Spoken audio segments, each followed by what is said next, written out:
I work on the recruiting side with Spanish Studies Abroad. I was last, I guess, at Concordia in the fall semester, and not making it out there this spring. So we thought we'd have at least have a chance to do, questions and so forth. It would be helpful for me to know what everybody's looking for, so I don't, trouble you with anything you're not interested in. I think my top choice right now is Spain, but I'm still open to other Spanish-speaking countries. So Spain or Latin America. But I work in the world languages department, and so Right. I actually the student studied in Seville my junior year about Gotcha. 6. And I'm just here today to kind of hear some updates from you too, and I'd love to kind of know how things are going with Spanish Studies Abroad and be able to kind of move along some information to some of the faculty and students too, especially if they have questions regarding these programs and kind of the current state of things right now. So, yeah. I'm just curious, like, if there's been any relevant changes that we should know to pass on for students, Spanish Studies Abroad is kind of thinking of for the upcoming terms. This is the Plaza de España in Seville, site that if you're ever in Seville, I hope you will see. So we are over 50 years old, Spanish Studies Abroad, focus on the Spanish-speaking world. We sort of keep it as a niche of ours, although some would argue one of our sites is not the Spanish-speaking world. In Spain, the two locations that Concordia works with are Seville and Alicante. And I'll touch briefly on Cordoba, Havana, and San Juan in the presentation. So yeah, these are all, our focus is almost exclusively on higher education study abroad. We're not working with high school or, we do run academic year semester program in January terms, and as well as most of our sites have a June term and a July term that are approximately 4 weeks. And we do have a lot of possibilities of content that is beyond just Spanish courses. For this, a lot of students are like Kaylee, that they're minors or double majors and so forth. So we've, particularly the last 5 years, there's been a lot of options added, but certainly over the last 10 as well. So philosophically, had some dealings with Michelle Duran, who's our academic head, and very much the philosophy of the company has always been cultural and language immersion. We were just dealing with a couple of people who contacted us today from a school in Indiana, and they asked us, things like, should we do a student residence or should we do a homestay? And we're just like, homestay, because we believe in that cultural immersion. We also believe in that the power of the language immersion as well as the cultural side. So in terms of the types of classes that we have, our own internal terms for these things, but we tend to have Spanish language and culture classes that are geared for non-native speakers, and most of that would fall under what we call Spanish studies. These are typically something that are very parallel with courses you might have at an American college. We have university content courses in Spanish, and this is what we would call, if you enter into our integrated program, which means you're taking one, maybe two courses with a partner university in Spanish, with the idea that it's really a jolt for your fluency, having to keep up with local students. It's great for your integration, meeting local students, all of that, and to really test out your Spanish-speaking ability as well. The nice thing, in Concordia does a great job of immersion in the Spanish classes. I've been really impressed when I visited them. At the comprehension in the classes has been terrific. Then we've also got some university coursework that can be done in English. We've got university partners. So sometimes it'll be a student like Kaylee that will say, all right, I'm going to do 4 of your Spanish language classes, but I want to take one, health related class or something like that in English. And so we call that international studies. And they tend to be from students from different nationalities. Sometimes it's with local students, sometimes it's with other students from the EU and so forth, in the case of Spain. And then we do sometimes have culture and history courses taught in English in Seville, although we've not been offering that this year as we're coming out of kind of the COVID situation. So how do we do language immersion? We do it through hands-on activities. living the language, homestays. We provide conversation partners that we do activities with, often starting out the first month or two just in a cafe, conversing with a young local person, native speaker, informal settings, socializing, so forth. Study abroad should have a social life, and certainly the countries that we're in, that tends to be a healthy one. Obviously, our academic reputation, I think, is very good. So the classes are rigorous. Local activities, we like to do things like hands-on workshops, like they'll do flamenco workshops. In Seville, Alicante will do things like a paella cooking workshop or ceramics workshops, those kind of things, where everything is done in Spanish. But also local cultural sites. All of that is included in our fees. And then students sometimes want to take it farther, and some schools have requirements for a certain amount of like social service, volunteering, that sort of thing. So those can be great ways to practice language. And those things are also pretty much double as cultural immersion, because all of those things reflect local culture. So our locations, Seville is our sort of our second headquarters and where we've been for over 50 years. Seville is a very unique place because the sort of history, architecture, culture, all of that kind of envelops you. And where our center is located, our history professor, Luis, told me that the footprint of that neighborhood goes back to Roman times. The layouts of the streets and so forth. So there are these narrow, you'll see some pictures here. But that's the Torre de Oro, the gold tower that supposedly, as gold was coming back from the Spanish colonies, it all had to pass through and be inventoried, and probably had taxes levied at that tower in Seville. But this is the fourth largest city. The metropolitan area is about 1 million.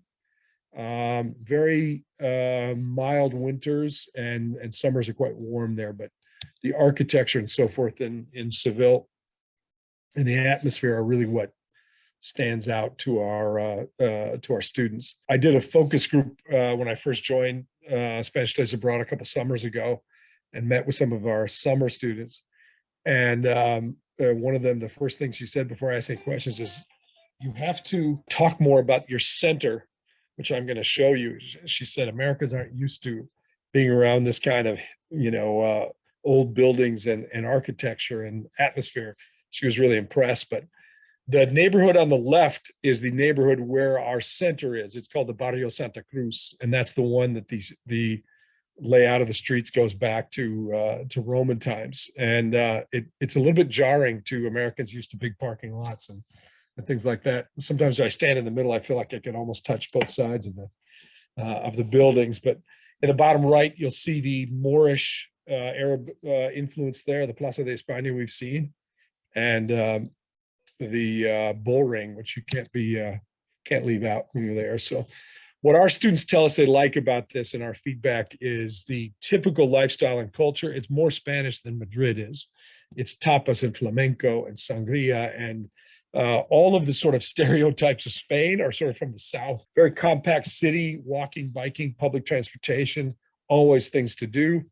If you put two Spaniards together, there's always something to do, because it's very social culture. The weather, and of course, just being surrounded by all that history. So we have 3 different places where our students actually take class.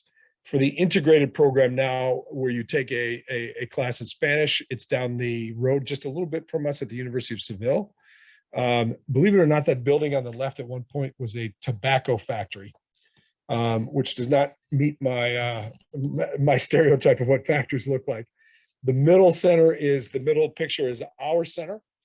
This is a townhouse from the 19th century, and just with internal patio and sort of all of the things you sort of associate with Spain. UPO, which is the other university there, Pablo de Olavide, is where we do, if students want to take a course in English, they have for international students there. So this is the internal patio of our center. You can see with the ceramics and the arches, and there's a open air above and so forth. It is a very different atmosphere, of course, but we talked about that. It's in the historic heart of the city. It's a really great setting. We've got the technology in the classrooms that you'd expect, but these are some pictures of the center itself. It's really quite a unique situation for us. The second option is in Spain is Alicante, which is, you'll see in the map in the southeast coast. This is the famous walkway that kind of goes between sort of some of the downtown area and the beach. So this is set right on the Mediterranean. This is a much smaller feel to it. It's funny, I feel like we get a higher percentage of Midwestern kids in Alicante than any of our other Spanish cities. I think they like the fact that it's compact, walkable, very friendly. It's known for the ocean as well as paella, frankly, Mediterranean cooking. The building here is the University of Alicante. Is a little bit different. So instead of being in a study center the way we have, we're at the campus of the University of Alicante, which is our content provider, the language school there. And University of Alicante is not a typical European university in the sense that it's large, it has amenities, it's got beautiful grounds, it's got spaces to kind of kick back. It's not like in an urban setting the way you see. As a matter of fact, it's about 20-25 minutes outside of the downtown area. Our students actually take typically light rail from their homestays. So this is an even more walkable city. Our students tend to live within sort of 10 blocks of each other, and the students feel very safe. I did a focus group there in 2019, and the females I asked said, I feel very safe. I walk home alone after we go out. Never had any issue. So we haven't had any significant issues there in terms of safety. Great place, friendly, laid back, kind of Mediterranean lifestyle. And Alicante, because that region is a beach area, it actually has the fourth most busy airport in Spain. So our students really find it easy if they want to take a weekend and see their friend who's studying in Dublin or London or other parts around there, that there are low-cost airlines that they can fly out of Alicante from. So location switching to the Americas in Cordoba. I know there are a couple of students looking to go to this. Just to get an idea, we have not reopened here. We closed in March 2020, like almost all study abroad programs, because of the situation with COVID, and we've been monitoring this. The numbers have come down there. The immunization rates are fairly high. Cordoba is interesting. It's in the center of the city. It actually belonged to the Viceroyalty of Peru in the colonial times, and it's older than Buenos Aires. It's more famous capital city. So it's the second largest in Argentina as in terms of population. It's known as University City. It's said to have over 200,000 college students in it. It is a very top tourist destination for Argentines because of its historic center that was founded by the Jesuits. It's a little bit like Denver in that it's sort of the gateway to a lot of recreation in the mountains outside of the city. So it's got a great historic center. The rest of the city feels like a bustling South American city. I think this is the historic center. That is the Jesuit Historic District. And then these are actually our students that do, in a semester program, we do a 4-day trip. And the most popular one that we've switched to is to go up to the northwest part of the country, where very few Americans ever go, to cities like Saltillo, Tucumán, and Jujuy, where they do a lot of hiking and so forth. This is the campus. It's a little bit bigger than Concordia, just 100,000 some students. It is a big research university. It's got a lot of technical degrees and so forth there, but it is a public university, and one of I think it's the second largest after the University of Buenos Aires in Argentina. When I was there for about 4 days, the first time I heard anybody else speaking English other than the group that I was with was the last night at a dinner in a restaurant. I heard 2 British people talking. It is phenomenal for immersion in the Spanish language. Our students really have a big impact on their Spanish here. Climate is mild. It's kind of like a California climate, a little bit dry, more dry, great for outdoor enthusiasts that want to get out of the city, there's some really small, charming towns nearby. There's parks you can hike at, things like that. And the downtown, the historic center, also very walkable. To talk about Havana, this is a center that we are planning to reopen for the fall semester. It was difficult because it's such a closed society, being in the island and having the, authoritarian type government. It was hard always to monitor the COVID situation there.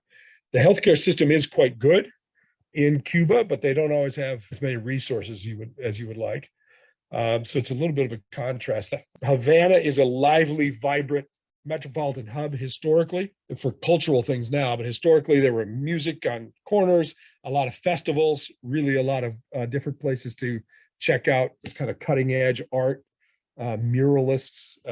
They've got a thing called the Fábrica de Arte, which is a huge complex that's all devoted to music and art that our students like to go for nightlife. But in the past, they've had a lot of jazz festivals, all those kind of things. And of course, the classic cars from before the revolution are a big part of the scene. So on the right is the historic old town of Havana that has been largely restored with tourist dollars coming in and so forth. I was stunned by the kindness and the warmth that I received from the Cuban people. Just phenomenal. Really an interesting place. This is my homestay mother on the right. And this is one of our other homestays on the left. Music, art, culture, really an interesting place. It is so relaxed because our students have to put their phones down, which is nice because the internet you buy a certain amount of time on the internet. Pearson was a student of ours from Concordia that did both Cordoba and Havana. She really fell in love with culture in Havana. So this is our host campus, University of Havana.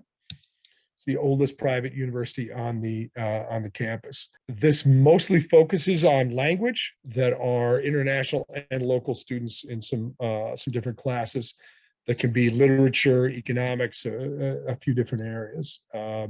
Very relaxed and friendly place. And we are hoping that everything is going to be, stay okay, on track to reopen in September. I do believe that that's going to be a very small cohort when we reopen Parker. Our last location is San Juan, Puerto Rico, which is Puerto Rico's capital. Obviously, this is U.S. territory, so no passports needed. A lot like Havana in the sense, a lot really vibrant art scenes, music and art and so forth. These are some of our students in Old San Juan. Now, this is a place that we do use. Havana is all homestays. San Juan is with the student residence. We try to place you with a local student or a Spanish speaker because there are some students from Colombia and some other places. And the reason is where the campus is, the connections in public transportation are not great. So it's impractical to have homestays in this particular one. And you'll see it's a really nice campus. Mostly they are taking content courses in Spanish. We do get a lot of heritage speakers and a lot of students from good Spanish programs such as Concordia's. The university is called Sacred Heart, Universidad del Sagrado Corazón. Outside of the more intensive classes taught in Spanish, how would you describe like the language immersion, just like meeting people on the street? Well, you're living on campus, and so our students have done very well making like local friends. San Juan is a very kind of cosmopolitan place. There's places to eat. Getting around and so forth is relatively easy, although our students tend to use Uber. So the immersion is in the classroom is greater than any other place that I think we have. I would say that I would rate Cordoba higher in terms of Spanish immersion because there's not much English influence in Cordoba in the center of South America. Whereas, San Juan's got a bit more. I mean, you find a greater bilingual population than you'll see some other places. But in class, the integration is really good. If you're going for a semester, I would go if you've got really strong Spanish. The one thing that helps our students a little bit is they use a lot. I mean, this is a U.S. accredited university. They use some textbooks that are in English, And almost all of the professors are US trained academics. They have, obviously professors have a lot of autonomy in this, but we do have students that have been allowed to write a final paper in English, for example. So they'll sometimes be able to do that kind of thing, but it really depends on the professor. But the lectures and everything is all in Spanish, and it's very much the language of the campus. But here we have spring, fall, or we have a June term or a July term. June and July, we do have some language course options. During the school year, it tends to be content courses and students that come in with a good level of Spanish. So we are offering what we're calling the international program there, which is, basically taking all courses in English.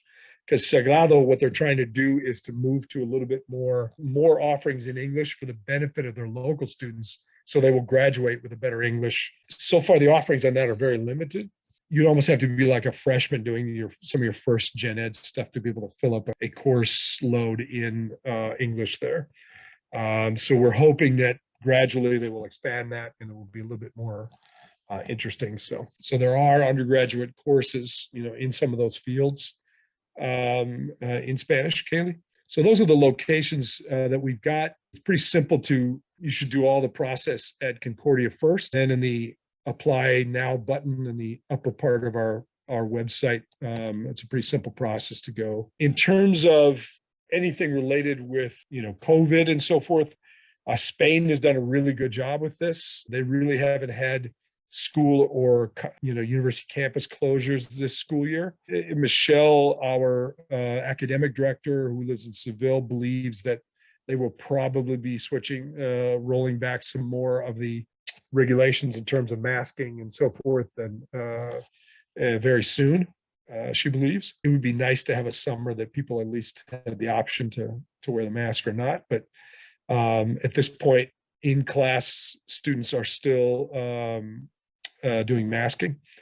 Cordoba and Havana, for all of our programs, our students have to be fully vaccinated, and they've got to provide proof of all of that. So it's the first time we've gotten very concrete feedback from them. Parker, I know you and I have corresponded on that a little bit. To introduce Alex, who's on the call, him and Fanny are the faculty who want to lead the Cuba program. For the faculty-led one. Very nice. But it is a concern and something to think about. And I hope Cuba's fully back on its feet by the summer. So for your more advanced students that want to take, say, a humanities course with local students, the University of Seville is within walking distance of our center.